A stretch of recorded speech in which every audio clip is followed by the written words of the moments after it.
થી બોલાવીએ છીએ। કે ગામથી આવો છો? ગાંધીનગર।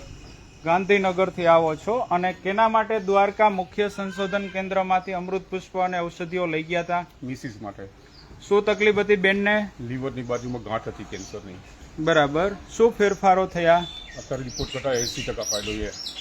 બરાબર। શું કીધું તું ડોક્ટરોએ આ બાબતે? ડોક્ટર તો વિશ્વાસ જ નહીં આવતો કેમ ફરક પડી ગયો એટલો જલ્દી। એમ? હા। સારવારો શું લીધી હતી અગાઉ મેડિકલ દવાખાનાઓમાં? તો ત્યાંથી તો બીજી દવા થોડી લીધી હતી। બરાબર। કાં તો ઓપરેશન કરવું પડશે ને કાં સીટ આપવો પડશે। બરાબર। આ તો એમને અહીંથી જ ફરક પડી ગયો। એટલે એ તમે કઈ સારવારો કરી નહીં, રિપોર્ટ લીધા પછી સીધો અમૃત પુષ્પ કેન્દ્રનો જ સંપર્ક કર્યો, બરાબર? અત્યારે રિપોર્ટ મુજબ તમે કહો છો આ વસ્તુ કે આટલો રાહત છે? ના, રિપોર્ટ મુજબ રિપોર્ટ કરાવી લીધા? કરાવી લીધા। એમાં રાહતો બતાવે છે। ગાંઠોમાં, લીવરની ગાંઠમાં ફેરફાર છે? ઓછી થાય, ઓગળે છે। ગાંઠ ઓગળે છે। દર્દીની અગાઉની સ્થિતિથી હાલમાં શું શું ફેરફારો થયા? વજન 3 કિલો વધી ગયું। બરાબર। ખોરાક વ્યવસ્થિત ચાલે છે? કમ્પ્લીટ। સરસ। દર્દીનું આખું નામ જણાવો। ભગવતીબેન રમેશભાઈ પટેલ। અને રમેશભાઈ તમારો મોબાઈલ નંબર જણાવો। 98 259 87 545।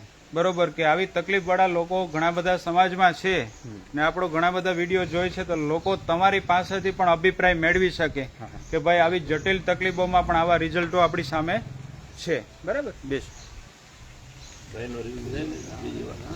કઈ